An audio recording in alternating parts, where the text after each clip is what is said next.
Selanjutnya, falyatafadhal mashkura Ustaz. Barakallahu fiik. Bismillahirrahmanirrahim. Assalamualaikum warahmatullahi wabarakatuh. Alhamdulillahi rabbil alamin. Wassalatu wassalamu ala asyrafil anbiya'i wal mursalin nabiyyina Muhammadin wa ala alihi wa sahbihi wat tabi'in wa man tabi'ahum bi ihsanin ila yaumiddin. Qala Allah jalla wa ala ya ayyuhalladzina amanu taqullaha haqqa tuqatih wa la tamutunna illa wa antum muslimun. Amma ba'd. Ikhwatal iman rahimani wa rahimakumullah. Alhamdulillah, segala puji bagi Allah Subhanahu wa taala Ar-Rahmanir Rahim. Zat yang Maha Pengasih, Zat yang Maha Penyayang. Allah Subhanahu wa taala yang dengan rahmat dan kasih sayangnya masih memperkenankan kita untuk melanjutkan kajian kita di malam hari ini, melanjutkan kajian kita dari kitab Al-Arba'in An-Nawawiyah yang merupakan 40 hadis Nabi sallallahu alaihi wasallam yang menjelaskan tentang pokok dan dasar-dasar kehidupan di dalam Islam. Dan sebagian orang ketika membahas tentang ngaji dasar begitu, dikiranya adalah pembahasan yang sifatnya sangat sangat mendasar, sangat simpel, yang sebagian orang merasa kalau saya sih bukan dasar, saya sudah intermediate mungkin, atau merasa sudah terlalu tinggi levelnya sehingga dia merasa tidak perlu lagi mengkaji sesuatu yang sifatnya dasar. Nah, ini adalah salah asumsi dan salah paham. Ya, ini adalah salah sesuatu yang kesalahan yang banyak dibawa atau diyakini oleh sebagian kaum muslimin, sehingga mereka beranggapan bahwa ketika mengkaji Arba'in Nawawi misalnya, seperti kitab Arba'in Nawawi atau Al-Usulul Tsalatsa, kitab 30 tiga landasan utama Syekh Muhammad bin Abdul Wahhab rahimahullah, atau yang semisalnya, mereka mengira, waduh, saya sudah melewati level itu, saya sudah di atas itu, saya nggak mau lagi balik ke bawah. Nah, ini adalah asumsi-asumsi yang sangat salah ya, sangat salah sekali. Kenapa sangat salah? Karena kita menyadari bahwa bangunan Islam yang kita miliki saat ini secara umum adalah bangunan Islam yang masih kurang bagus, kurang menarik. Nah, bangunan yang kurang menarik, kurang bagus, yang banyak cacat di sana sini. Seringkali masalah yang paling utama adalah karena pondasinya, ya, karena dasarnya. Ya, ketika bicara dasar, itu pondasi. Sedangkan ketika seseorang ingin melihat sebuah bangunan yang kokoh dan hebat, ya, maka yang perlu diperhatikan terlebih dahulu adalah pondasi dari bangunan itu. Dasarnya, ketika dasarnya bagus, maka bangunan pun akan menjadi lebih bagus, lebih kuat, lebih kokoh, ya. Nah, ikhwatal iman rahimani wa rahimakumullah, kajian Arba'in Nawawi ini bicara tentang dasar. Namun bukan berarti bahwa yang lebih dari dasar, yang sudah di atas level yang lebih itu, sudah memahami banyak hal, dia merasa tidak perlu dari hal ini. Bukan seperti itu. Bahkan para ulama, tidak sedikit di antara mereka yang mengulang-ulang mengkaji kitab-kitab yang dikatakan sebagai kitab-kitab dasar, ya, itu karena memang di dalam kitab-kitab ini pondasi, namanya pondasi, apalagi mencakup ajaran Islam secara keseluruhan, maka mereka mendapati banyak permasalahan-permasalahan besar nanti di puncak-puncak, di cabang-cabang itu, solusinya sudah ada di dasar, ya, solusinya sudah ada di pondasinya. Nah, tidak sedikit maka para ulama, bahkan ketika mereka membaca hadis demi hadis dari kitab Arba'in An-Nawawi, sampai membuat mereka ini menangis, ya, terenyuh hatinya. Kenapa? Karena mereka memahami begitu dalam makna dari setiap hadis Nabi Shallallahu Alaihi Wasallam yang disampaikan ini. Nah, ikhwatal iman rahimani wa rahimakumullah, kita masih di hadis yang kedua dari kitab Arba'in Nawawi, yaitu hadis Jibril. Ya, memang saya sampaikan di awal pembahasan hadis kedua ini, kita harus nafas dalam di dalam mengkaji hadis yang kedua ini, harus penuh kesabaran, karena memang hadis kedua ini adalah hadis Ummus Sunnah, induknya sunnah Nabi Shallallahu Alaihi Wasallam, yang artinya bahwa setiap antum semuanya ingin memahami sunnah atau Islam secara komprehensif, secara menyeluruh dan cukup lengkap, maka pahami dengan benar hadits Jibril ini. Nah, ikhwatal iman, pada pembahasan sebelumnya kita telah membahas tentang Islam, dan pada kesempatan ini kita akan membahas tentang iman. iman sebagaimana didefinisikan oleh Nabi Shallallahu Alaihi Wasallam, al-iman an tu'mina billahi wa malaikatihi wa kutubihi wa rusulihi wal yaumil akhir wa an tu'mina bil qadari khairihi wa syarrihi. Iman itu adalah engkau beriman kepada Allah, beriman kepada malaikat-malaikatnya, kepada kitab-kitabnya, kepada rasul-rasulnya, kepada hari akhir, dan hendaklah engkau berbaik dan buruknya. Ini definisi iman menurut Nabi Shallallahu Alaihi Wasallam. Nah, ikhwatal iman juga telah disampaikan pada kesempatan yang lalu. Jika antum masih ingat, kenapa penting sekali kita memahami makna sesuatu kata atau istilah yang ada dalam Al-Quran sesuai dengan definisinya. Dan definisi, siapa yang memberikan definisi itu? Jika ada definisi dari Allah dan Rasulnya, maka itu adalah definisi yang paling benar dan paling lengkap. Yang paling benar dan paling lengkap. Ketika Nabi SAW mengartikan iman itu adalah engkau beriman kepada Allah, kepada malaikat-malaikatnya, kitab-kitabnya, rasul-rasulnya, hari akhir, dan engkau beriman kepada takdir baik dan buruknya, maka inilah definisi iman. Maka setiap kata iman di dalam Al-Quran harus dikembalikan kepada definisi ini, ya, sehingga kita semuanya akan selamat dari banyak syubhat, ya, akan selamat dari banyak syubhat. Bagaimana bisa selamat dari banyak syubhat? Contoh misalnya, kita melihat di dalam Al-Quran, di dalam surat Al-Baqarah, sebentar, ayat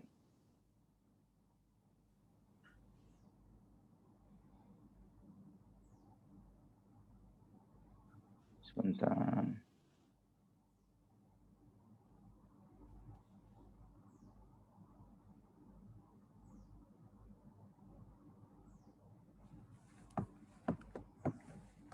Di dalam surat Al-Baqarah ayat 62. Innal ladzina amanu wal ladzina hadu wan nasara was-sabiina man amana billahi wal yawmil akhir wa amila salihan falahum ajruhum 'inda rabbihim wala khaufun 'alaihim wala hum yahzanun. Sesungguhnya orang-orang mukmin, orang-orang Yahudi, orang-orang Nasrani, dan orang-orang Sabiin, siapa saja di antara mereka yang benar-benar beriman kepada Allah, hari akhir, dan beramal soleh, maka mereka akan menerima pahala dari Tuhan mereka. Tidak ada kekhawatiran bagi mereka, dan mereka pun tidak akan merasa sedih. Ayat ini, surat Al-Baqarah ayat 62 ini sering dijadikan dalil oleh para pluralis, ya, yang mereka mengatakan bahwa semua agama sama, semua agama benar. Buktinya ayat ini nih, Allah berfirman, Yahudi, Nasrani, mukmin, Sabiin, siapa di antara mereka yang beriman kepada Allah dan hari akhir dan beramal soleh, maka mereka akan mendapatkan pahala dari Tuhan mereka. Mereka tidak akan merasakan kekhawatiran dan mereka pun tidak akan merasakan bersedih. Maka kita jawab dengan apa sih maksud iman dalam ayat ini? Nah, kita sampaikan.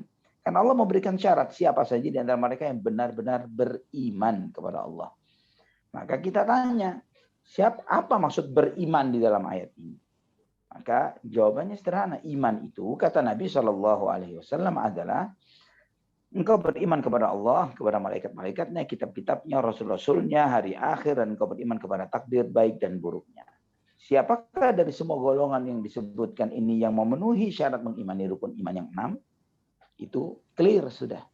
Jadi syubhat itu sebentar terbantahkan. Ya, ini pentingnya kita, antum semuanya, memahami definisi istilah di dalam setiap istilah-istilah syariat. Kemudian di dalam hadis ini dasar adanya rukun iman dan rukun Islam. Artinya rukun iman dan rukun Islam itu bukan konsep yang merupakan hasil susunan sebagian ilmuwan atau ulama, seperti Pancasila misalnya disusun oleh beberapa orang, tapi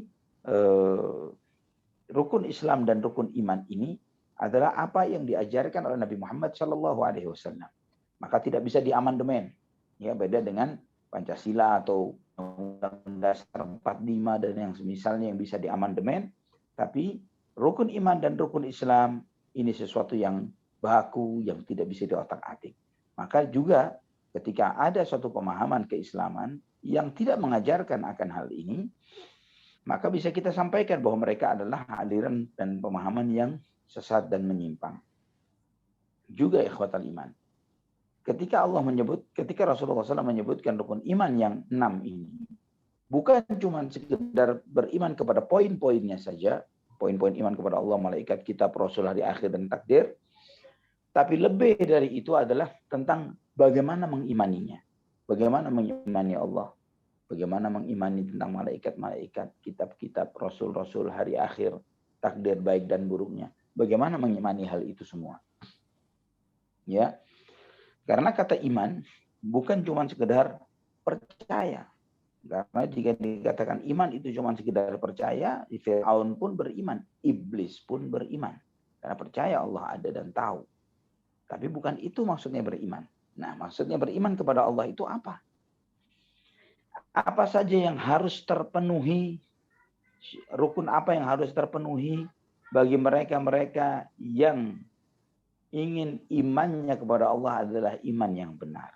Nah, para ulama menjelaskan bahwa iman kepada Allah, ya kita akan membahas secara spesifik pada kesempatan ini, iman kepada Allah Subhanahu wa taala. Iman kepada Allah Subhanahu wa taala tidak akan benar kecuali seseorang mengimani 4 hal. 4 hal yang harus ada di dalam setiap iman seorang mukmin kepada Allah Subhanahu wa taala. Jika ada salah satunya yang cacat, maka cacat pula lah imannya kepada Allah Subhanahu wa taala. Apa 4 hal itu? Yang pertama, iman akan wujudnya Allah. Bahwa mengimani bahwa Allah itu ada. Ini yang pertama. Beriman bahwa Allah ada.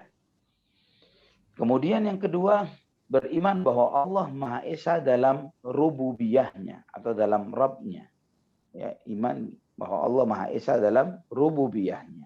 Kemudian yang ketiga, beriman bahwa Allah Maha Esa di dalam uluhiyahnya, dalam ilahnya atau uluhiyahnya. Yang keempat, mengimani nama-nama dan sifat-sifat Allah Subhanahu wa taala. 4 hal ini harus ada di dalam setiap orang beriman kepada Allah. Nanti insya Allah kita akan bahas satu demi satu. Ya, iman kepada Allah harus terdiri atas 4 hal. Iman akan wujud Allah, iman bahwa Allah Maha Esa dalam rububiyah, iman Allah Maha Esa dalam uluhiyah, dan iman Allah memiliki nama dan sifat-sifat yang sesuai dengan kemahabesaran dan kemahaagungannya. Ikhwatal iman rahimani wa rahimakumullah. Tentang iman kepada wujudnya Allah. Ya, dari 4 poin ini kita bahas yang pertama. Mengimani bahwa Allah ada. Apa saja yang bisa kita jadikan sebagai hujjah untuk mengimani akan hal ini? Setidaknya ada 4 hal yang bisa kita jadikan hujjah bahwa Allah Subhanahu wa taala itu ada. 4 hal itu apa saja? Yang pertama fitrah. Yang kedua adalah akal. Yang ketiga adalah syariat. Dan yang keempat adalah panca indera. Jadi 4 hujjah, 4 cara kita di dalam menetapkan Allah ada. Yang pertama dengan cara fitrah, kedua dengan cara akal, ketiga dengan syariat, dan keempat dengan panca indera. Dengan fitrah, maksudnya apa dengan fitrah? Setiap makhluk diciptakan dengan mengimani, dengan memiliki fitrah, meyakini adanya sang pencipta. Tidak ada makhluk yang terlahir ateis. Tidak ada makhluk yang terlahir ateis. Tidak ada manusia yang terlahir ateis. Maka sebagai hujjah yang sangat kuat, setiap puing-puing peradaban yang ditemukan oleh para arkeolog, tidak ada satupun dari puing-puing peradaban itu yang tidak menyertakan adanya tempat peribadatan. Baik dari zaman apapun, dari bangsa apapun, dari budaya apapun itu, pasti ada altar pengabdian, ada tempat peribadatan, dan yang semisalnya. Entah apa itu jenis peribadatannya. Menunjukkan apa? Bahwa sejarah peradaban manusia menunjukkan bahwa manusia itu berketuhanan. Sehingga ateis tidak punya sejarah peradaban. Ateis tidak punya sejarah peradaban.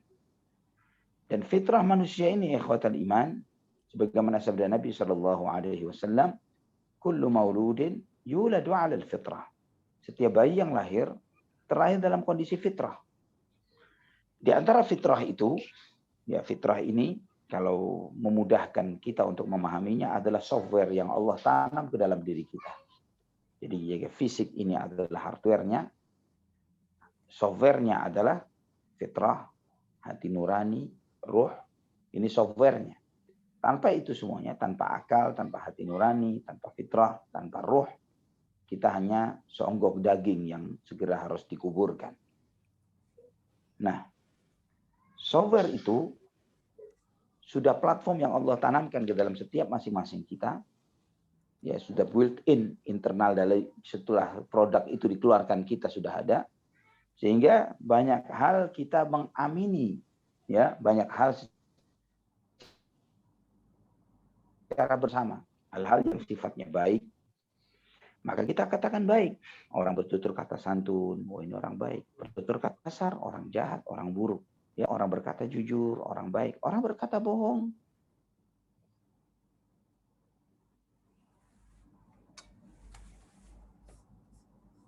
ya, jahat. Latar belakang apapun, agama apapun dia, fitrahnya selaras sama semuanya.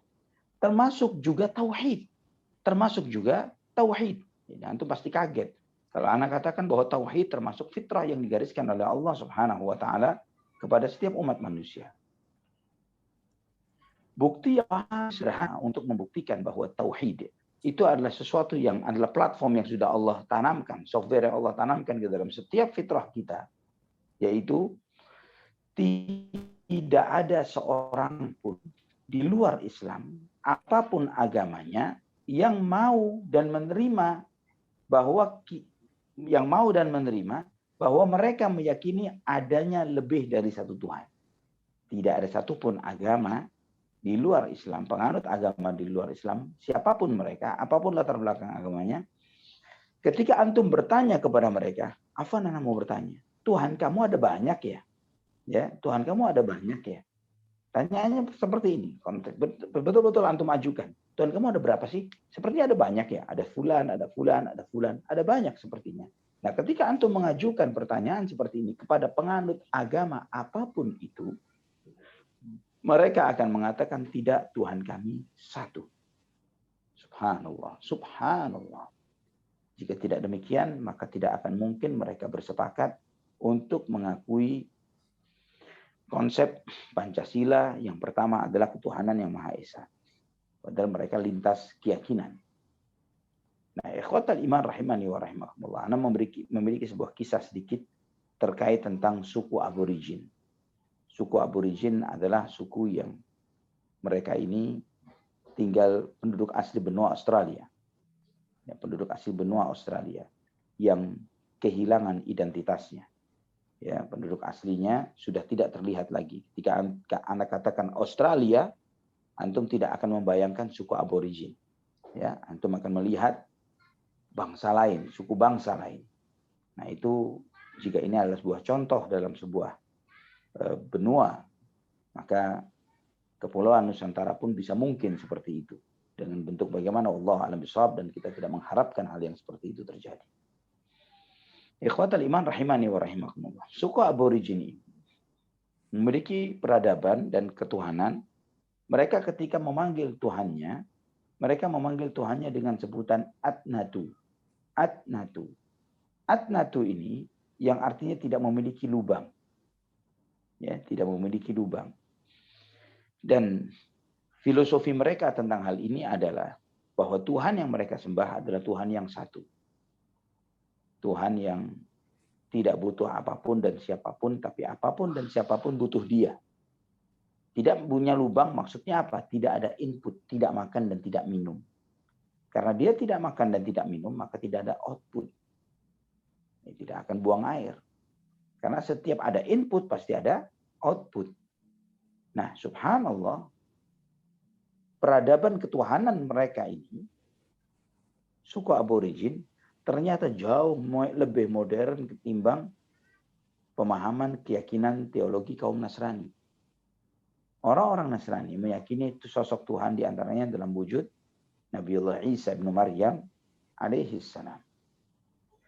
Sedangkan kalau antum bertanya, jika antum bertanya kepada mereka, Saya mau nanya, waktu Isa masih hidup, Yesus masih hidup, apakah dia makan atau minum? Mereka akan mengatakan iya, karena ada ayatnya, banyak sekali ayatnya.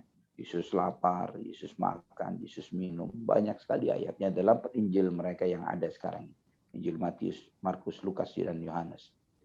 Namun, ikhwatal iman rahimani wa rahimakumullah, jika mereka meyakini itu, antum tanya, kalau dia makan dan minum, ya pasti buang air dong. Dan apakah logik, apakah masuk akal sosok Tuhan butuh sesuatu? Butuh makan, butuh minum. Ini sekedar contoh kisah tentang fitrah. Ya. Bagaimana peradaban di pedalaman ketika mereka begitu saja dibiarkan, mereka tetap meyakini adanya satu Tuhan.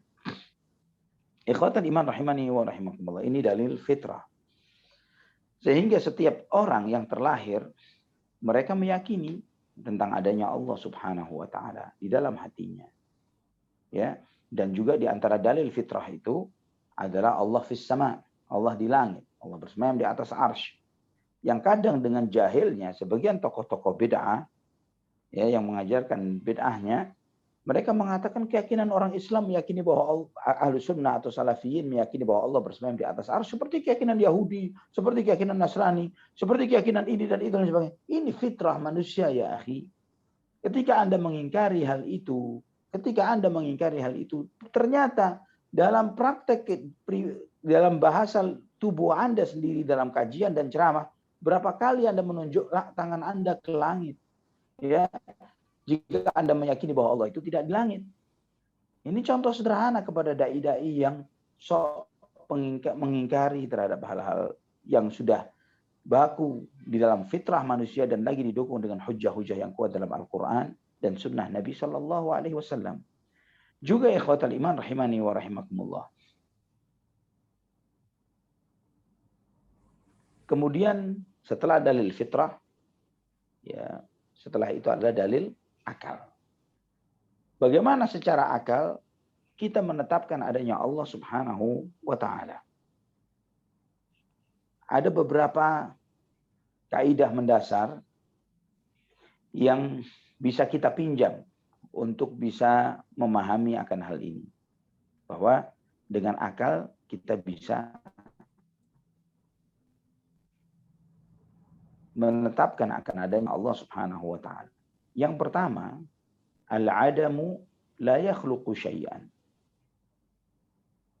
Sesuatu yang tidak ada tidak akan menciptakan sesuatu yang ada. Sesuatu yang tidak ada tidak akan menciptakan sesuatu yang ada. Segala benda yang sedang ada bersama kita saat ini, gadget yang ada di depan antum, ya, pakaian yang kita pakai, mungkin jam tangan, kacamata, peci, dan lain-lain sebagainya, yang sedang kita kenakan, meja yang sedang kita menaruh gadget kita di sana, atau kursi yang sedang kita duduki, sebagian besar kita ya tidak pernah melihat siapa si pembuat benda-benda itu dan kapan dibuatnya. Tapi tidak ada seorang pun dari kita meragukan bahwa benda-benda itu diciptakan dan dibuat. Benar ya? Tidak mungkin. Kalau ada orang mengatakan gadget ini saking canggihnya gadget yang sedang kita pakai ini, iPhone berapa yang terakhir nih? 12, 13, saya nggak tahu, tidak mengikuti teknologi itu. Jika misalnya saya yang paling canggih, ini iPhone yang paling belakangan ini, dia it creates itself. Dia menciptakan dirinya sendiri. Waduh, luar biasa ini. Dia menciptakan dirinya sendiri. Sudah tidak ada lagi peran ini dan itu, tidak ada peran manusia. Dia menyalakan mesin, dia begini, dia begitu, dan menciptakan dirinya sendiri. Dengan kehendak dirinya sendiri. Maka kita akan mengatakan ini majnun, ini orang gila. Ya, tidak mungkin sesuatu yang tidak ada menciptakan yang ada. Adanya benda-benda ini sebagai bukti bahwa ada yang membuatnya. Adanya benda-benda ini sebagai bukti adanya yang membuatnya. Jelas? Nah, ini sebagai hujah, di antara hujah akal yang paling mendasar yang pertama. Bahwa sesuatu yang tidak ada mustahil menciptakan yang ada. Ya, apapun itu dari benda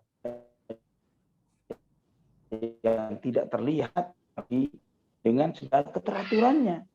Jika Hana mengatakan benda-benda yang sederhana, ballpoint, meja, ya, yang tidak bergerak dan lain sebagainya, itu semuanya tidak mungkin tercipta dengan sendirinya, apalagi dengan adanya sebuah sistem yang sangat kompleks dari langit dan bumi, tubuh kita, berapa banyak sistem dalam tubuh kita.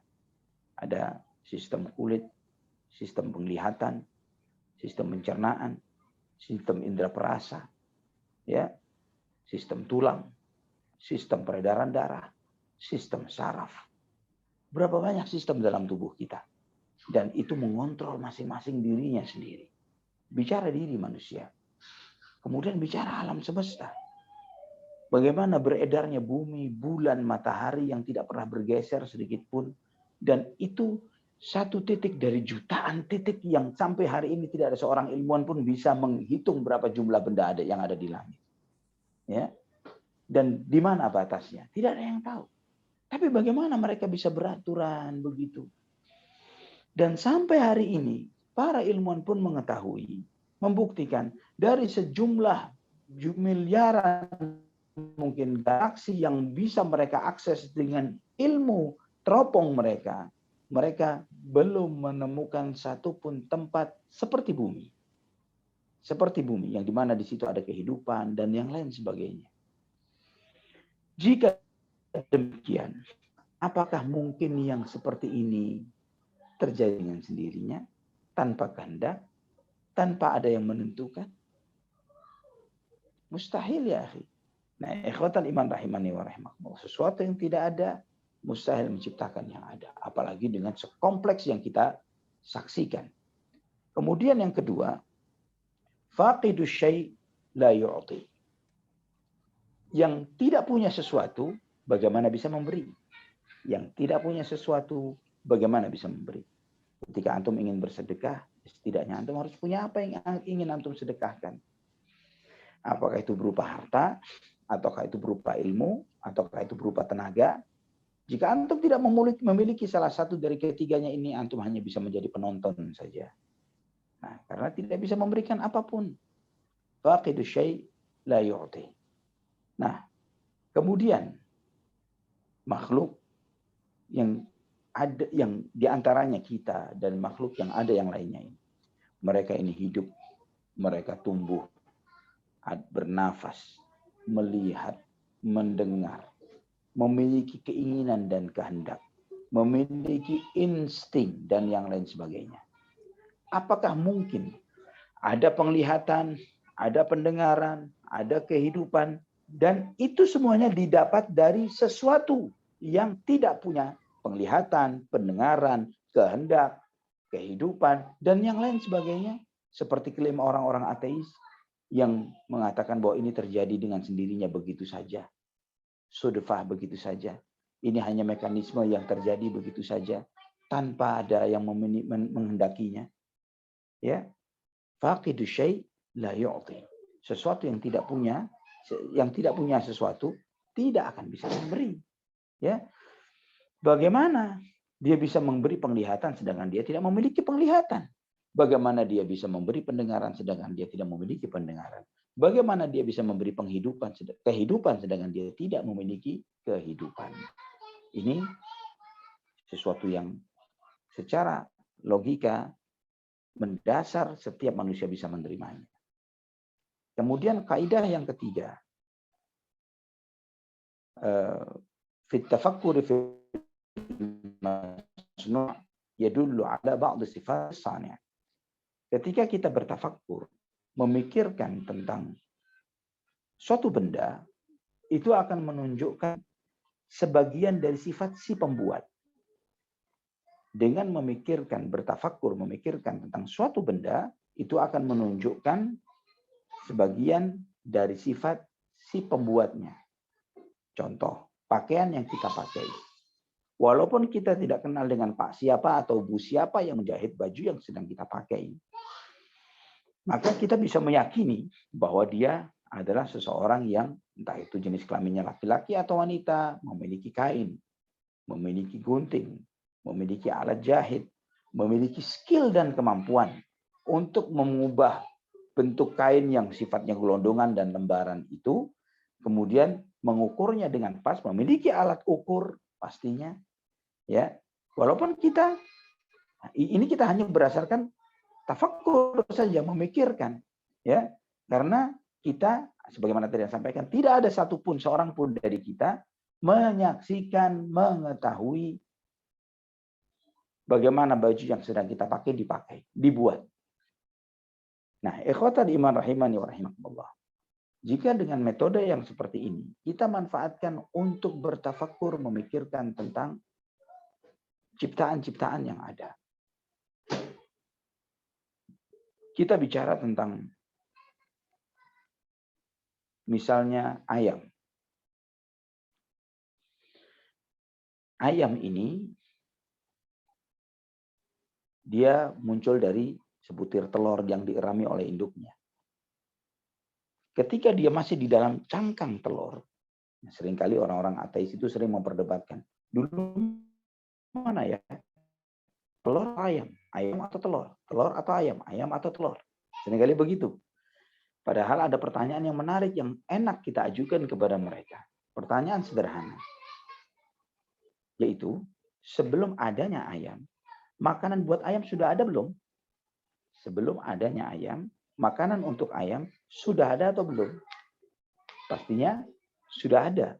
Karena kalau makanan untuk ayam tidak ada sebelum ayam itu ada dan tercipta, maka ayam sudah termasuk binatang yang punah. Kita tidak akan makan ayam goreng saat ini. Sudah punah. Karena ketika ayam pernah hidup, ayam menjalani suatu proses kehidupan di mana dia tidak mendapatkan makanan yang dikonsumsinya, maka punahlah dia. Nah, sekarang pertanyaan berikutnya. Kalau makanan untuk ayam sudah ada sebelum ayam itu ada, siapa yang merencanakan? Siapa yang merencanakan bahwa sebentar lagi bakal ada ayam, maka dibuat dulu yuk makanan untuk ayam. Ayo dibuat dulu makanan untuk ayam, supaya ayam itu menjalani kelangsungan hidupnya di muka bumi. Siapa yang memiliki kehendak yang seperti itu? Apakah sesuatu yang tidak ada, tiba-tiba begitu saja? Padahal ini ada proses, ada progres. Ya, makanan untuk ayam sudah ada sebelum ayam itu ada. Makanan untuk sapi, untuk kambing, untuk manusia, dan yang lain sudah disiapkan sebelum mereka tercipta. Siapa yang memplanning semuanya? Nah, kemudian antum lihat di dalam telur itu. Di dalam telur ini, ketika ayam itu mengalami proses pertumbuhannya untuk ditetaskan, segala organ dibentuk di dalam cangkang telur. Mata, kaki, sayap, paruh, ya, dan semua internal jeroannya, bulu, ya luar eksternal dan bulu juga, dan jeroannya semuanya dibentuk di dalam cangkang telur. Pertanyaannya, ketika dia di dalam cangkang telur itu, apakah dia butuh mata ketika di dalam itu? Dia tidak butuh mata. Dia tidak butuh cakarnya. Dia tidak butuh sayapnya. Dia tidak butuh bulu bahkan. Tapi kenapa itu diciptakan di dalam sini? Siapa yang merencanakan? Siapa yang tahu bahwa sebentar lagi dia akan mengalami satu proses di mana di sana dia akan butuh itu semua? Siapa yang merencanakan itu? Siapa yang tahu akan hal ini? Siapa yang maha tahu akan hal ini? Yang menunjukkan bahwa yang menciptakan kita adalah Al-Alim, Zat yang maha tahu. Yang maha tahu bahwa sesuatu akan terjadi seperti ini, sesuatu akan terjadi seperti itu, dan yang lain sebagainya. Maka disiapkan terlebih dahulu. Al-Alim, yang maha tahu. Demikian pula ketika kita di janin ibu, di dalam rahim ibu kita. Kita tidak butuh kaki, tidak butuh tangan ketika di dalam rahim, tidak butuh mata, tidak butuh telinga, tidak butuh mulut, tidak butuh lisan. Ya, bahkan paru-paru pun belum dibutuhkan. Tidak dibutuhkan. Paru-paru ini berfungsi di hari kita terlahir. Tapi semua dibentuk di dalam rahim. Semuanya dibentuk di dalam rahim. Siapa yang tahu bahwa sebentar lagi kita akan mengalami satu alam di muka bumi ini. Kita butuh semuanya. Butuh tangan, butuh kaki, butuh mata, butuh telinga, butuh lisan. Butuh kulit, butuh keringat, butuh paru-paru dan yang lain sebagainya. Siapa yang merencanakan itu semuanya? Ibu kita. Ini menunjukkan bahwa kita tercipta dari Al-Alim, Zat yang Maha Tahu. Kemudian juga, antum perhatikan bagaimana kita diberi rizki oleh Allah Subhanahu wa taala. Ketika antum di dalam rahim, kita di dalam rahim ibu kita, sumber rezeki kita itu hanyalah dari satu saluran saja, plasenta dari jasad ibu kita, dari tubuh ibu kita ke janin, ke kita. Dari satu jalur ini. Berapa lama? Sehari, 2 hari? 9 bulan. Sudah menjadi sebuah kebiasaan. Berhari-hari, berbulan-bulan, bahkan sampai 9 bulanan lebih. Kita terbiasa dengan itu. Namun karena kita tidak lama-lama di sana, terputus. Setelah waktunya kita keluar, wallahu akhrajakum min butuni ummahatikum la ta'lamuna syai'a. Allah Subhanahu wa taala yang mengeluarkan kalian dari rahim-rahim ibu kalian dalam kondisi kalian tidak tahu apapun. Nah, ikhwatal iman rahimani wa rahimakumullah, di hari kita keluar, sumber makanan yang selama 9 bulan lebih mensuplai rezeki untuk kita terputus.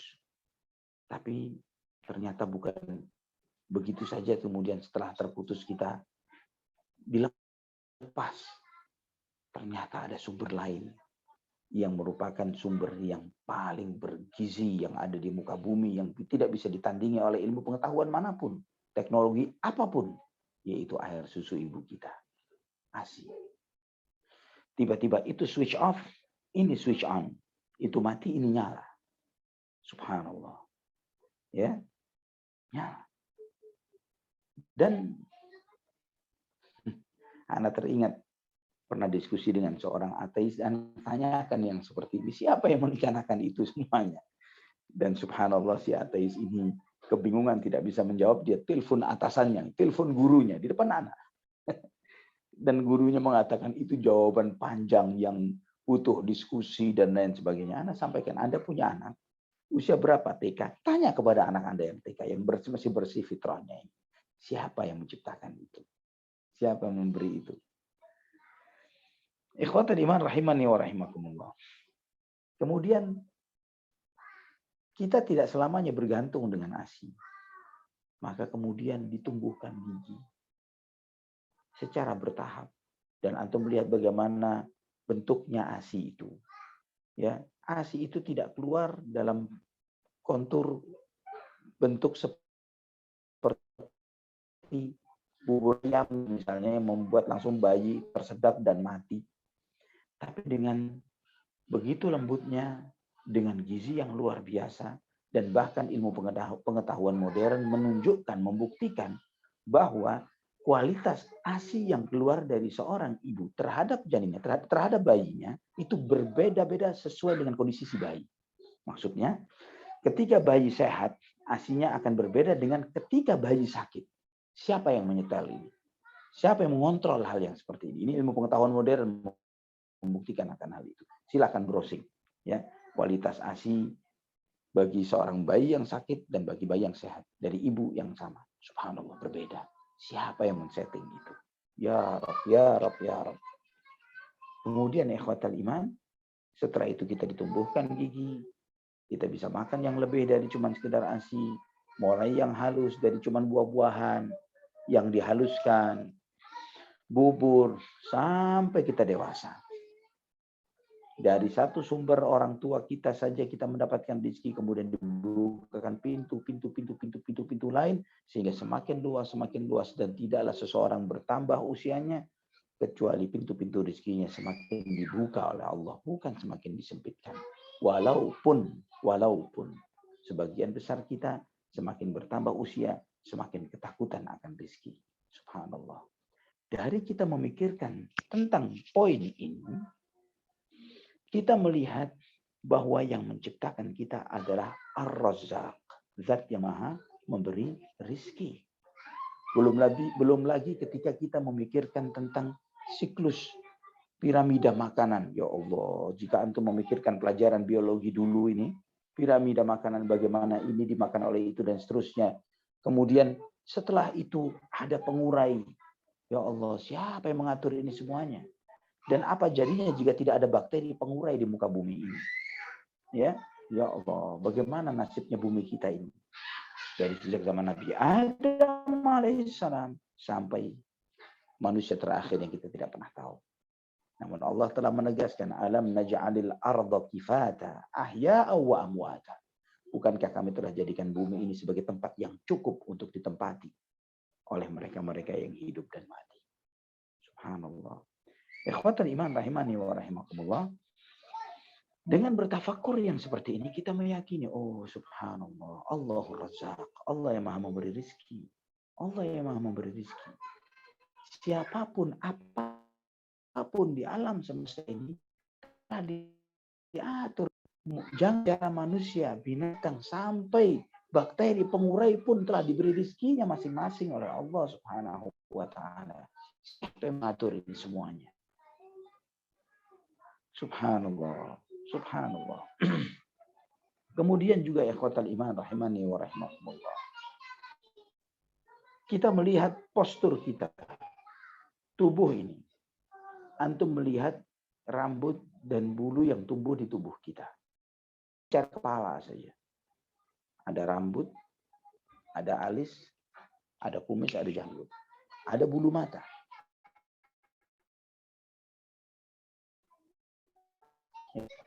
Apakah tumbuhnya dengan sama? Percepatan tumbuhnya? Apakah percepatan tumbuhnya sama? Berbeda. Berbeda satu dengan yang lainnya. Subhanallah. Percepatan tumbuhnya rambut lebih cepat daripada alis dan bulu mata. Subhanallah, subhanallah. Kita yang ngatur? Bukan kita yang ngatur. Apa yang terjadi jika dibuat sama oleh Allah Subhanahu wa ta'ala? Apa yang terjadi jika dibuat sama? Nah, ini sederhana. Kemudian bagaimana kepala di atas, tangan ini di kanan kiri kita, ya, kemudian tubuh, kemudian kaki, ya, dengan kaki ini telapak kaki, penopang telapak kaki. Para ilmuwan robotik yang berdiri dengan dua kaki itu betul-betul membutuhkan penelitian yang mendetail yang luar biasa. Ya, luar biasa, butuh penelitian yang mendalam untuk membuat keseimbangan berdiri di atas dua kaki. Ini tidak mudah, tapi kita, subhanallah, subhanallah. Dan apa jadinya jika misalnya mata ini di lutut misalnya, telinga ini di kening misalnya, ya, tangan ini di dada misalnya. Terlalu jauh cara berpikirnya. Kita melihat bahwa kita ini gudang kotoran. Ya, rambut kita ada kotoran, mata kita ada kotoran, hidung ada kotoran, mulut, telinga, kulit, perut kita. Semuanya gudang kotoran. Yang kalau kita mau bertafakur akan hal ini, apa yang mau disombongkan dari manusia yang mereka adalah tong-tong kotoran yang paling busuk yang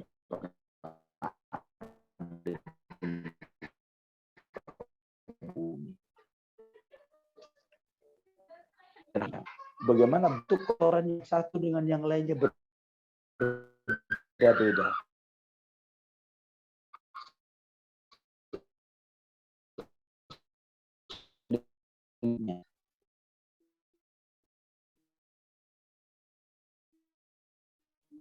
Apa yang terjadi? Kotoran telinga keluar dari mulut. Apa yang terjadi? Dan silahkan teruskan. Ini menegaskan kepada kita bahwa yang menciptakan kita Al-Musawwir. Dialah yang menciptakan makhluknya dengan sempurna. Dialah yang menciptakan makhluknya dengan bentuk struktur yang sempurna sesuai dengan memang dari yang bersumber dari yang maha sempurna Allah Subhanahu wa ta'ala. Ini contoh-contoh tafakkur terhadap makhluk. Nah, ikhwatal iman rahimani wa rahimakumullah. Ini kita baru bicara tentang beriman kepada wujudnya Allah, belum bicara tentang rububiyah, uluhiyah, asma wa sifat. Namun anak ingin mendalamkan kepada antum seperti ini supaya nanti ketika kita masuk bicara tauhid rububiyah, bukan cuma kita lompat begitu saja kita lewatin, tapi maksud belajar tauhid rububiyah adalah untuk menguatkan uluhiyah, untuk menguatkan bahwa kita adalah hamba Allah Subhanahu wa taala. Sebagian besar kita sering ketika mengkaji tauhid rububiyah sambil lalu, begitu saja dilewatin, tanpa disadari bahwa tauhid rububiyah ini mengajarkan kepada kita untuk memiliki keyakinan bahwa Allah Subhanahu wa taala Rabb yang kita sembah, dialah Allah Subhanahu yang menciptakan segala sesuatu, bukan cuma sampai tahu, sampai ma'rifah di dalam hati dan berbuah ibadah kepada Allah Subhanahu wa taala dan pengenalan yang membuat kita semakin tunduk kepada Allah Subhanahu wa taala. Nah, dengan cara apa? Dengan cara tafakkur, dengan cara tadabbur, memikirkan penciptaan Allah Subhanahu wa taala satu dengan yang lainnya.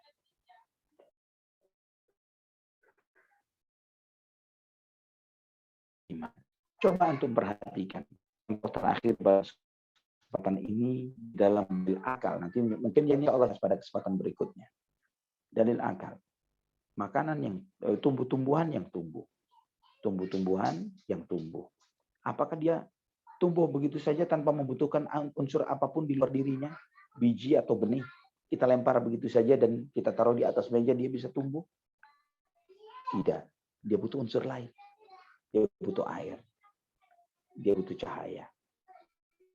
Dia butuh tanah. Dia butuh oksigen. Dia butuh udara.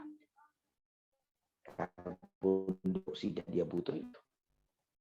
Air yang ada di tanah.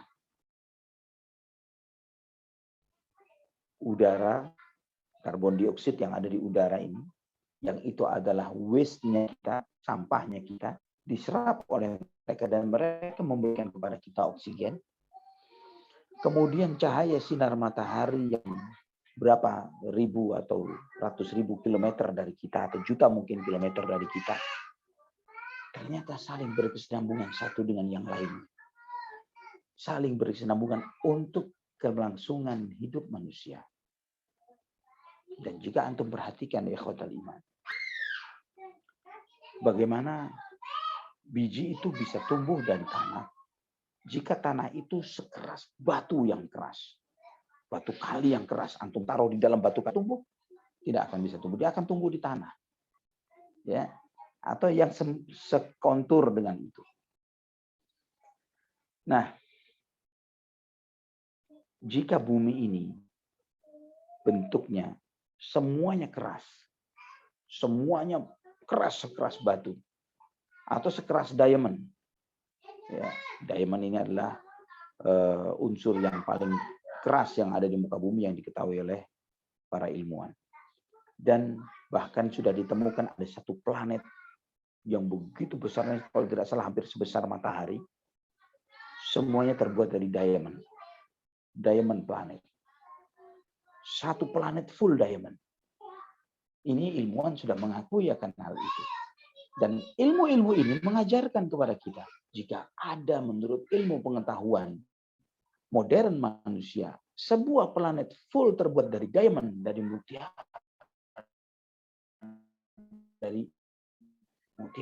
yang paling berharga yang bahwa ketika Allah menciptakan surga terbuat dari emas, perak, dan lain sebagainya, semuanya istana dan sebagainya, sesuatu yang murah, sangat bisa. Ternyata di alam ini ada contohnya. Ya, jika bumi ini terbuat dari diamond, maka biji-bijian tidak akan tumbuh. Ya, air tidak bisa mengalir dan terus demikian. Atau jika misalnya tanah yang kita pijak ini tidak seperti tanah yang seperti sekarang. Begitu gemburnya seperti gas. Seperti gas. Antum perhatikan planet-planet yang mendekati matahari. Semakin dekat dengan matahari, bentuk planet itu bola, tapi tidak bisa dipijak karena gas. Antum tidak bisa berpijak di sana. Gas. Tapi bumi tidak seperti itu. Dia tidak keras batu, tidak gembur segembur gas. Ya, sehingga kita bisa berpijak dengan nyaman di atasnya. Ya, alam naj'alil arda mihada wal jibala autada. Bukankah kami jadikan bumi itu sebagai hamparan, gunung-gunung sebagai tiang pancangnya. Ya, gunung-gunung itu disebut oleh Allah sebagai mihad, tiang pancang. Autad sebagai tiang pancang, seperti kemah. Ya, gunung-gunung itu seperti tiang pancang kemah. Dan silahkan mempelajari tentang hal ini. Bahwa jika tidak ada gunung, maka permukaan bumi yang kita pijak ini akan terus bergerak. Kenapa? Karena beberapa jarak dari bawah permukaan bumi isinya adalah lahar yang begitu panas, yang luar biasa.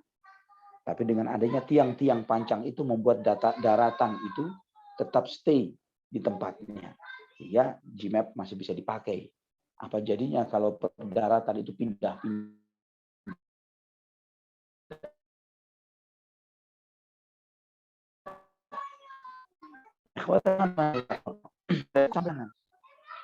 Ada atmosfer,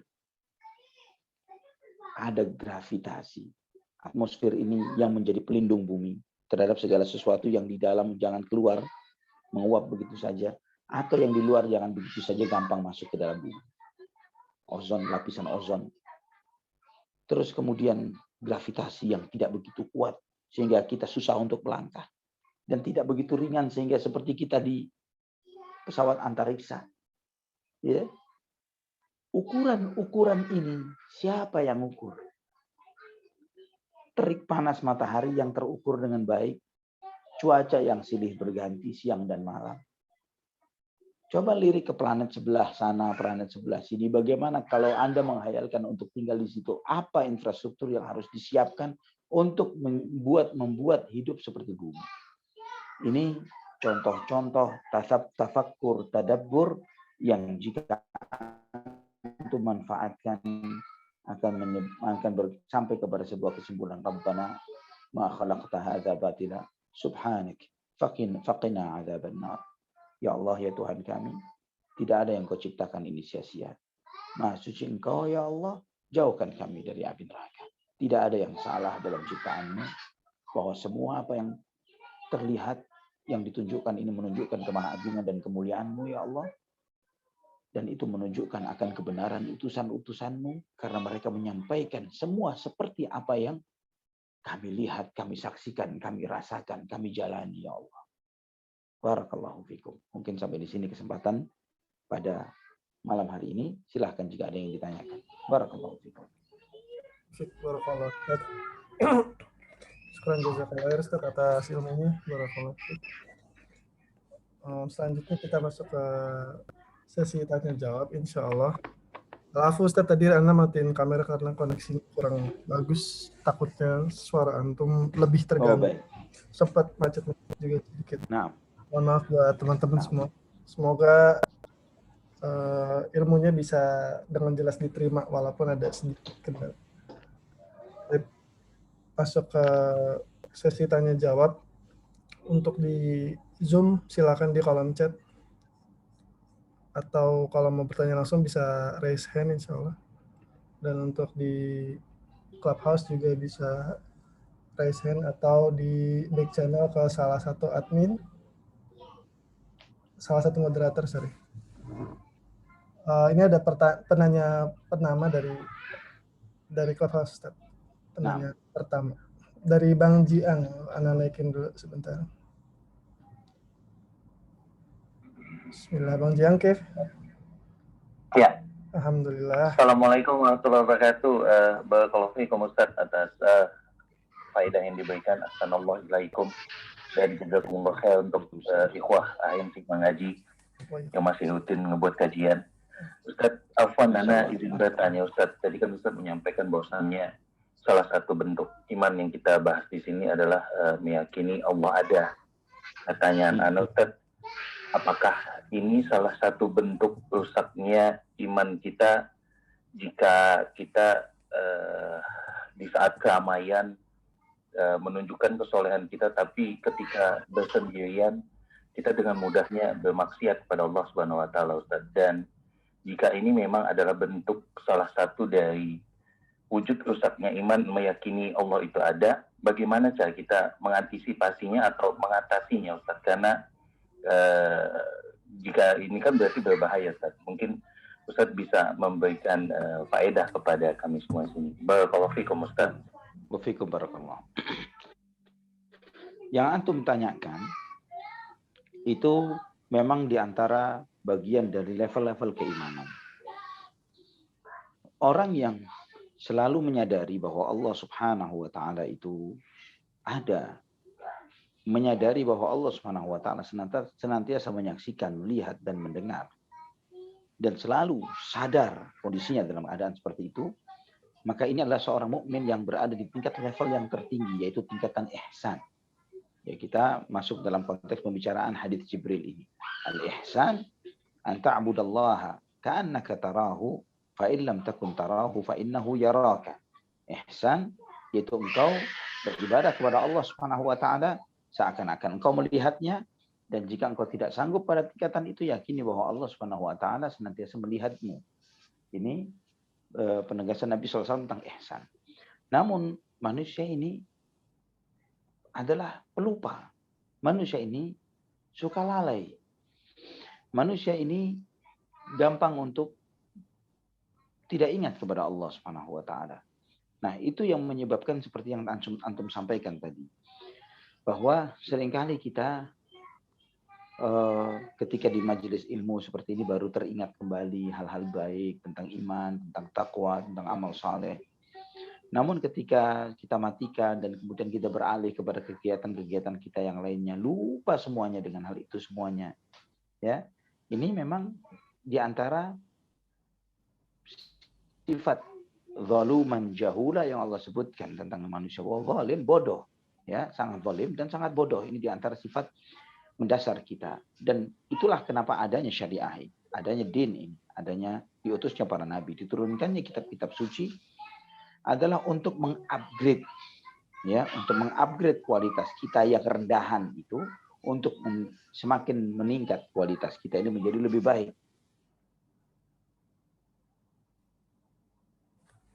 Dengan iman, amal soleh, dan iman bertingkat, ya. Iman itu kadang naik, iman itu kadang turun. Ketika naik, maka kita akan cenderung untuk terus dekat kepada Allah, ingat Allah. Ketika turun, kita cenderung untuk lalai dan lupa, bahkan berbuat dosa dan maksiat. Itu diantara penjelasan tentang keimanan yang sebagaimana dijelaskan oleh para ulama ahli sunnah kepada kita semuanya. Nah, yang antum tanyakan tadi juga ikhwatal iman, akhi fillah rahimani wa rahimakumullah, terkait tentang level ihsan ini ada tekniknya, ada caranya, yang insya Allah nanti ketika kita membahas pada hal tersebut, ya, intinya poinnya adalah semakin kita kenal Allah Subhanahu wa Ta'ala, zatnya dan sifatnya. Ini kan kita baru membahas satu poin yang sisi luar. Sisi luar, maksudnya sisi luar itu kita belum masuk kepada bagaimana kita bertafakur mengaitkan apa yang kita ketahui secara logika dan ilmu pengetahuan dikaitkan dengan Al-Quran. Nah, ya, ketika kita baru ngomong sisi luarnya, belum bicara Quran sama sekali. Ya, kita belum menyinggung tentang bagaimana kita membaca Al-Quran dan kemudian kita alladzina, sebagaimana menerapkan sebagaimana Allah firmankan di akhir surat Ali Imran, alladzina yadhkuruna Allaha qiyaman wa qu'udan wa 'ala junubihim wa yatafakkaruna fi khalqis samawati wal ard.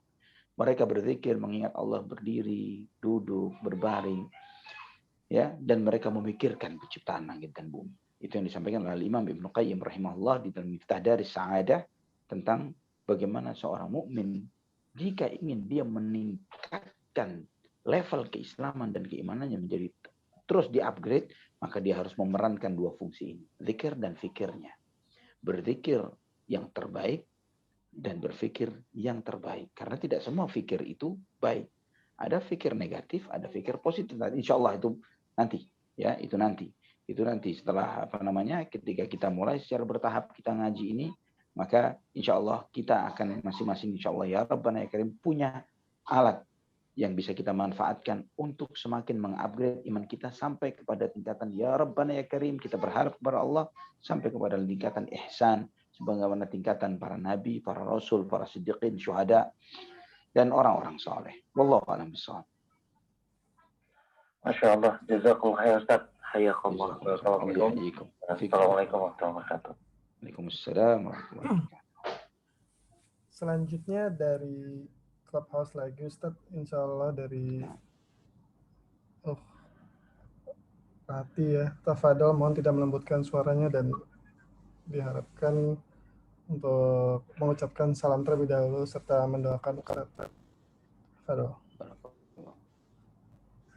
Ya, Assalamualaikum warahmatullahi wabarakatuh. Waalaikumsalam warahmatullahi wabarakatuh.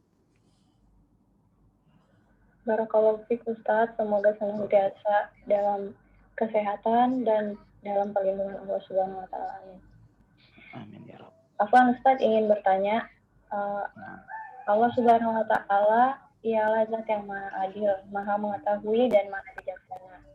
Dan sebagaimana kita ketahui, setiap hambanya hidup di muka bumi ini sejatinya hanyalah untuk beribadah dan berikhtiar meraih ridhonya. Namun dalam kedua ayat Al-Quran, yakni Quran Surah Al-Insyiqaq ayat 25 dan Al-Insan ayat 29-30, dijelaskan bahwa setiap manusia diberkati dan dirahmati semata-mata karena karunia dan rahmatnya, bukan karena amal perbuatan yang telah mereka kerjakan. Dan barang siapa yang mengkehendaki kebaikan bagi dirinya, ia tidak mampu menempuh jalan itu kecuali bila dikehendaki oleh Allah Subhanahu wa taala. Yang ingin saya tanyakan, bagaimana maksud dari kedua ayat tersebut untuk dipahami dengan benar, Ustaz? Baik. Wafik barakallah. Jadi ada yang ditanyakan terkait tentang kehendak Allah Subhanahu wa taala. Pembahasan tentang hal ini insya Allah itu nanti masuk dalam konteks pembahasan tentang qada wal qadar, al-imanu bil qadar, iman kepada takdir. Tapi karena sudah ditanyakan maka Ana akan jelaskan. Jadi kehendak Allah Subhanahu wa taala ini ada dua bentuk besar. Yang pertama iradah kauniyah dan yang kedua adalah iradah syar'iyah. Iradah kauniyah dan iradah syar'iyah.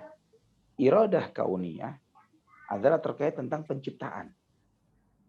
Apa yang Allah ciptakan. Kalau iradah syar'iyah sesuai namanya adalah terkait tentang syariat. Perbedaannya, iradah kauniyah ini pasti terjadi. Iradah syar'iyah belum tentu terjadi. Kemudian yang kedua, perbedaan berikutnya yang lain adalah iradah syar'iyah ini lebih iradah syar'iyah itu terkait dengan apa yang Allah cintai dan apa yang tidak dicintai oleh Allah. Ini iradah kauniyah. Sedangkan iradah syar'iyah terkait dengan yang dicintai oleh Allah Subhanahu wa taala saja. Ya, jadi itu bedanya. Jika kauniyah pasti terjadi dan tidak ada dan mungkin terkait dengan apa yang Allah cintai dan yang tidak Allah cintai. Iradah syar'iyah belum tentu terjadi dan selalu terkait dengan apa yang dicintai oleh Allah Subhanahu wa taala. Ini iradah Allah. Setiap hamba ya, iradah Allah ini berlaku di atas langit dan bumi dan di atas apapun. Ya, mustahil ada sesuatu di langit dan di bumi, di alam semesta ini, di bawah kekuasaan Allah, terjadi sesuatu di luar kehendak Allah Subhanahu wa taala. Mustahil. Ya. Terciptanya iblis. Keengganan iblis untuk sujud kepada Adam. Dan yang lain sebagainya. Ya, termasuk juga apa yang kita lihat di dalam kehidupan. Hal-hal yang menurut kita buruk atau tidak baik. Mustahil itu terjadi, sedangkan Allah tidak menghendakinya. Jika itu terjadi dan Allah tidak menghendakinya, menunjukkan bahwa Allah tidak maha berkehendak. Ada kehendak yang lebih kuasa ketimbang kehendak Allah Subhanahu wa taala, dan itu lebih mustahil lagi. Namun pertanyaannya kadang begini. Tapi kenapa Allah menghendaki adanya hal-hal yang buruk? Adanya orang yang tidak menerima hidayah, adanya syaitan, iblis dan menggoda manusia dan seterusnya. Kenapa Allah menghendaki hal-hal yang seperti itu? Maka jawabannya adalah ada sesuatu yang dicintai karena bendanya atau karena zatnya, ada sesuatu yang dicintai karena akibatnya. Jadi bukan bendanya. Maksudnya dicintai karena zatnya atau bendanya ketika antum contoh makanan yang antum suka, yang antum sangat senangi, menu-menu yang menarik. Antum akan suka dengan menu-menu itu. Ini ada doyan, ini ada doyan, ini ada doyan, ini ada doyan. Karena memang doyan. Antum cintai zatnya. Tapi terkadang kita harus mengkonsumsi sesuatu yang kita tidak doyan dan bahkan kita tidak suka. Seperti apa? Jamu misalnya, obat-obatan tertentu misalnya.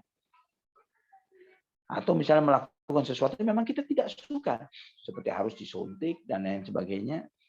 Na'udzubillah, sebagian orang bahkan sampai harus diamputasi, tapi dia malah melakukannya, membayar ke dokternya, dan ketika sukses berterima kasih kepada sang dokter setelah diamputasi sebagian dari organ tubuhnya.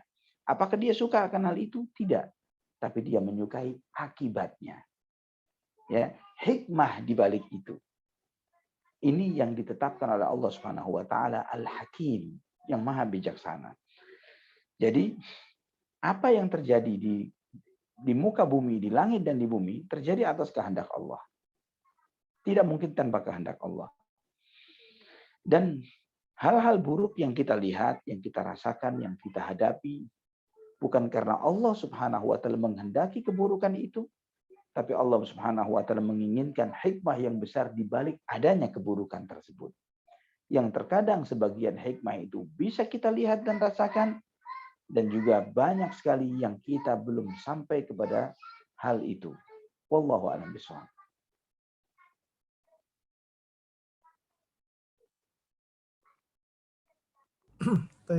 Cukup jelaskah?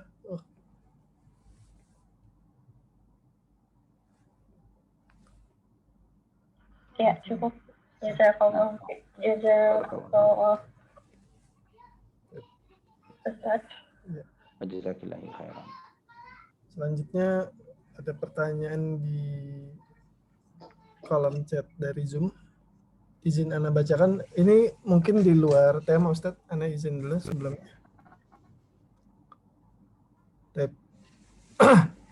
Bismillah, Assalamualaikum.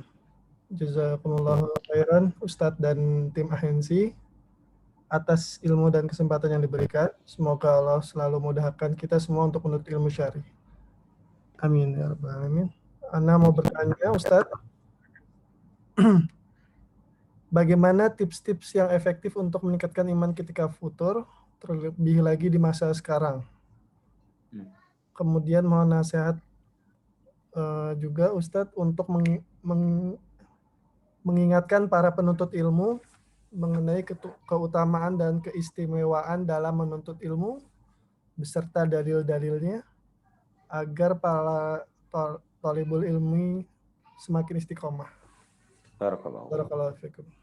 Nah, mengenai futur di masa pandemi ini memang salah satu ujian yang berat. Tapi kita ikhwatal iman rahimani wa rahimakumullah, kondisi kehidupan yang kita jalani dalam kondisi pandemi seperti ini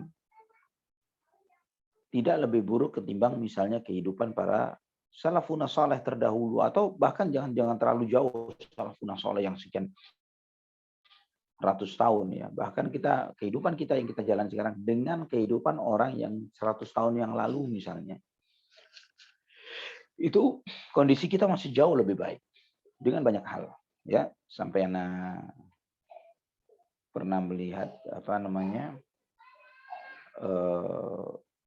salah satu meme gitu ya, mengatakan untung kita di zaman ini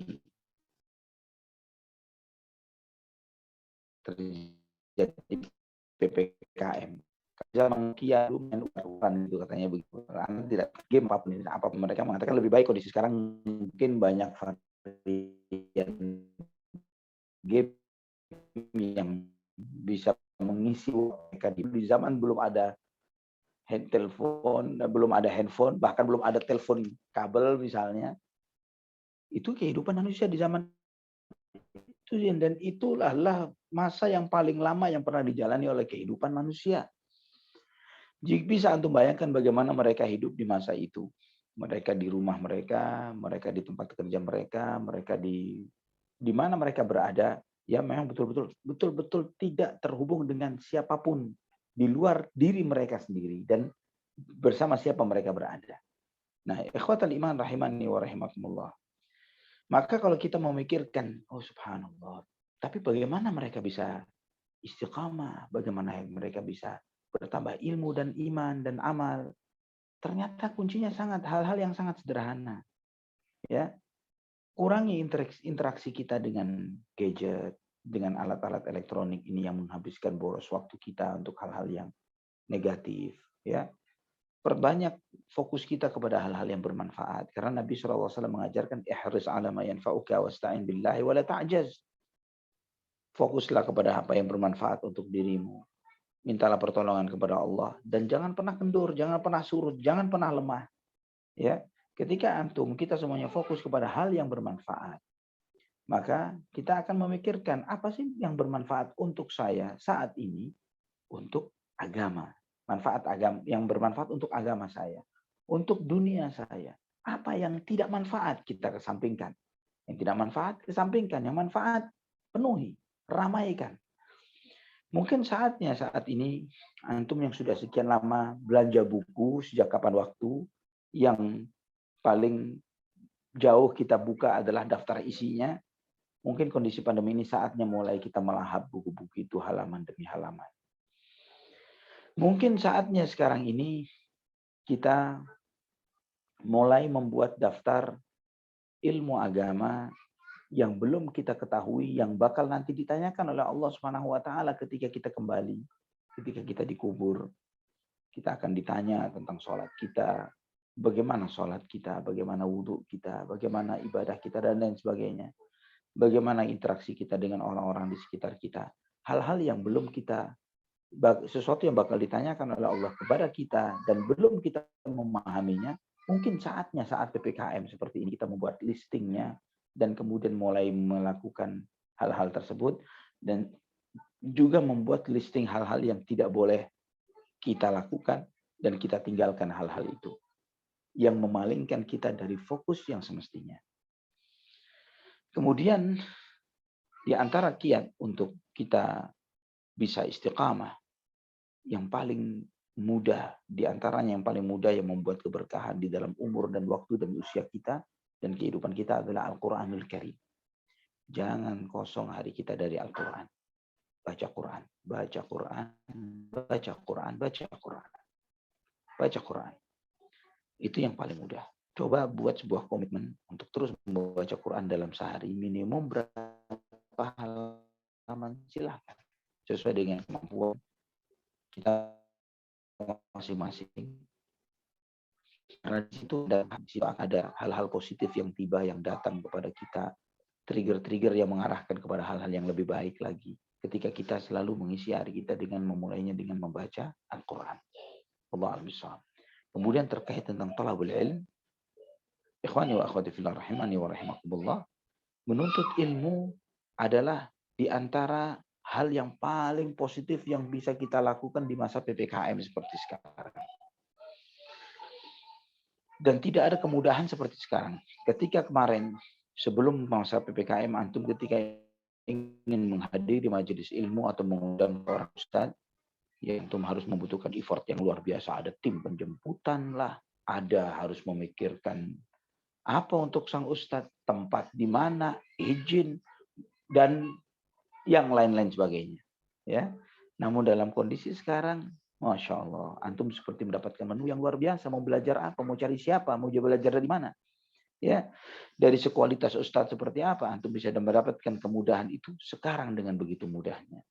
Dan talabul ilm, menuntut ilmu ini adalah suatu kebaikan yang luar biasa. Sampai Nabi SAW bersabda, "Man yuridillahu bihi khairan yufaqihu fid din." Jika Allah Subhanahu wa taala menginginkan kebaikan kepada seseorang, Allah akan membuat orang itu mengerti ilmu agama. Pemahaman keagamaan itu sebagai bentuk Allah menginginkan kebaikan pada diri seseorang. Artinya apa? Mafhum mukhalafahnya adalah Jika seseorang tidak paham agama, maka di antara bentuk orang yang tidak Allah inginkan orang itu jadi orang baik. Kemudian Nabi SAW bersabda, "Man salaka tariqan yaltamisu fihi ilman, sahalallahu lahu bihi tariqan ilal jannah." Barang siapa yang menempuh satu jalan untuk menuntut ilmu, Allah mudahkan baginya jalan menuju surga. Dan kita tidak lagi perlu harus menempuh jalan. Kita harus jalan dengan jari jemari kita saja untuk menuntut ilmu. Ya, Allah mudahkan jalannya menuju surga. Kenapa Allah mudahkan jalannya menuju surga? Karena modalnya masuk surga itu adalah akidah yang benar dan ibadah yang benar. Akidah yang benar dan ibadah yang benar ini tidak akan bisa diperoleh kecuali dengan talabul ilm, dengan menuntut ilmu. Wallahu a'lam bishawab. Baik, Ustadz. Semoga cukup jelas bagi ini pertanyaan Ak Fahri dari Zoom. Nah, sebelum lanjut, Ana mau tanya Ustadz, apakah masih ada waktu untuk ada beberapa teman-teman mau bertanya melalui Clubhouse? Boleh, silahkan. Bismillah. Baik, sebentar Ana naikkan dulu. Bismillah. Yang pertama dari Ukhti Anora Clarissa. Sebentar. Afwan.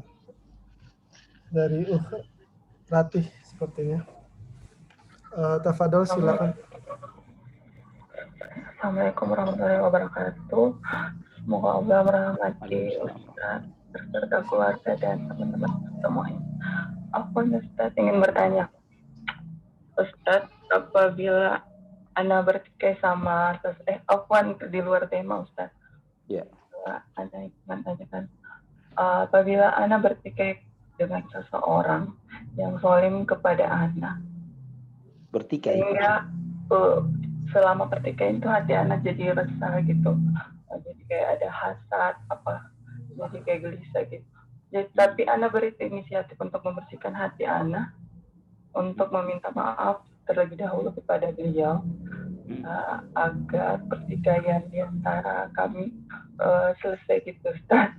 Ya. Apakah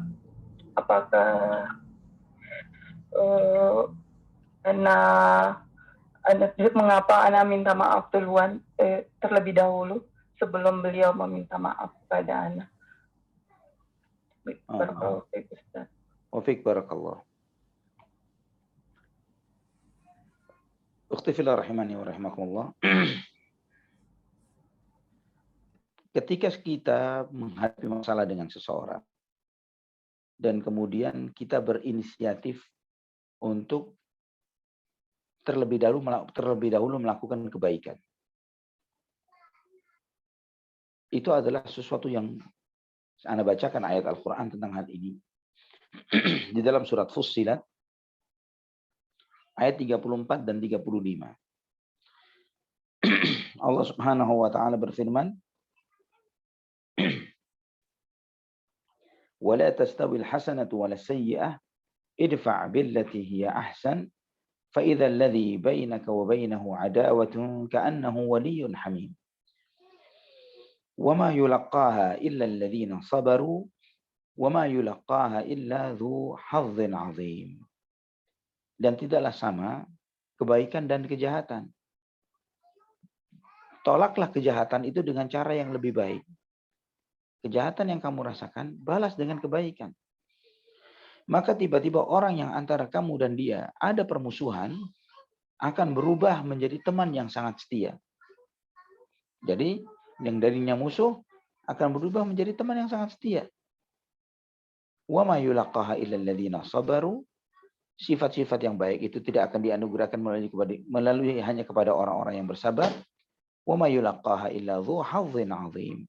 Dan tidaklah hal itu diberikan kecuali kepada orang-orang yang memiliki keberuntungan yang sangat besar. Di dalam dua ayat ini, Allah Subhanahu wa taala mengajarkan kepada kita tentang bagaimana kiat agar merubah permusuhan menjadi pertemanan. Yaitu apa? Menjawab kejahatan yang dia lakukan dengan kebaikan. Di antara bentuk kebaikan itu mungkin meminta maaf, mungkin memberi hadiah, mungkin kita yang merubah sikap-sikap permusuhan itu menjadi sikap-sikap pertemanan, ya. Dan jika ingin melihat uswah yang terbaik dalam hal ini ya Nabi kita Muhammad sallallahu alaihi wasallam. Bagaimana beliau sallallahu alaihi wasallam menyikapi musuh-musuhnya, musuh-musuh dakwahnya. Sebagai contoh sederhana, Ramlah binti Abi Sufyan, Ummu Habibah, salah seorang istri Nabi sallallahu alaihi wasallam, adalah putri dari musuh di antara musuh Nabi sallallahu alaihi wasallam, Abu Sufyan. Tapi ketika beliau menjanda, kemudian dinikah oleh Nabi Shallallahu Alaihi Wasallam. Dan Nabi SAW bersangat berakhlak dan bersikap baik terhadap istrinya ini, putri dari Abu Sufyan. Dan itu yang berdampak luar biasa terhadap pribadi Abu Sufyan, yang sampai akhirnya pun Abu Sufyan akhirnya memeluk Islam. Dan bagaimana sikap Nabi SAW terhadap Abu Sufyan setelah Abu Sufyan masuk Islam? Subhanallah, dengan begitu akhlak yang mulia membuat besar hatinya, membuat hati Abu Sufyan begitu besarnya sebagai seorang muslim, dan dia berjuang, berjihad sejak hari beliau masuk Islam sampai beliau wafat di Syam di dalam jihad bersama putra dan keluarganya. Ukhti fillah rahimani wa rahimakumullah, ketika seorang diberi oleh Allah Subhanahu wa taala, bahkan Syekh Muhammad Shalih Al-Utsaimin ketika menjelaskan ayat ini di antara bentuk kepastian yang Allah berikan. Kepastian bahwa pasti ketika Anda bersikap baik kepada orang yang telah berbuat jahat terhadap Anda, apapun bentuknya, maka pasti dia akan berubah menjadi orang yang baik kepada kita. Itu pasti. Wallahu a'lam bishawab. Barakallahu fiik.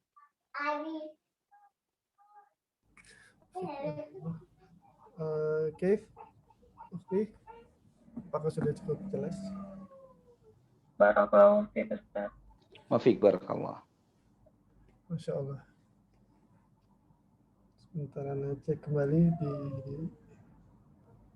Ya Ustaz, sepertinya alhamdulillah semua pertanyaan dari teman-teman, baik yang bertanya langsung ataupun melalui kolom chat, sudah semua pada kesempatan kali ini. Sebelum ditutup oleh Ustadz, mungkin Ana pribadi selaku penyelenggara juga teman-teman mohon maaf atas banyaknya kekurangan dalam penyelenggaraan kajian ini, karena